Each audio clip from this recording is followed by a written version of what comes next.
So, we've been talking about anxiety and resiliency. So, what we're going to do now is we're going to focus on how to keep improving that self confidence. When we think about improving the self confidence, one of the things is to recognize that the better we feel, the better reaction we're going to have to things. So, as we talk about emotional intelligence and we add that in there, emotional intelligence is about identifying that we have an emotional response to information that we hear, that we're privy to, that we read, that we're exposed to.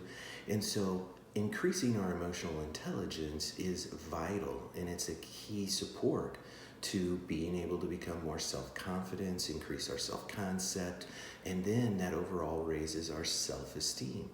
So one of the things that we're going to work on is continue to work on getting up and having your positive affirmations in the morning. Write them down, define them. Then we're going to move on. What are we grateful for? That's going to help your mind start to be more positive. Because as we know, on average, for every negative or positive thought we have 30 negative thoughts. And without our mind racing, on average during the day, we have about 50,000 thoughts. So if we can increase the amount of positivity that we have, that's going to help our self-esteem come up. And in terms of emotional IQ, we're going to be able to then show that resiliency to any information we get. We know that we can have an emotional response to, and many of us, we have an emotional response. So one of the things that I think is going to be really, really key to improving the situation with our self-confidence, our anxiety, and our resilience is by using that emotional intelligence that we have. And so we're going to keep building on that. When you get information, recognize you have an emotional response to it.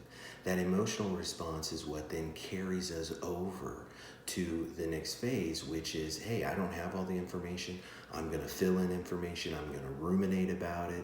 And I'm going to be relentless about continuing to work myself up.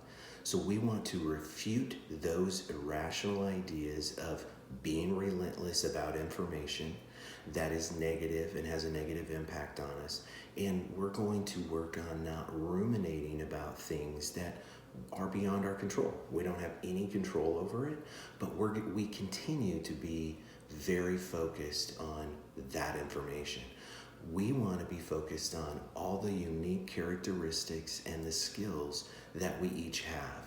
That's going to change and alter the positive interaction that we have with ourselves, and then we're going to project a positive interaction with other people. So we've got to challenge that emotional response to things. That's going to increase your resiliency in terms of how do you really respond to information. It's going to lower that anxiety so you no longer feel those physical symptoms, headache, fatigue. All of a sudden you're real tired, your stomach is upset. It's because that tape in your head just keeps ruminating over all the negative and the information that you've added in there. Tomorrow, I'm going to try to basically explain a little bit more about self-esteem, because all this ties into anxiety. The better we feel, the better we react, the more emotionally intact we stay. All right, thank you.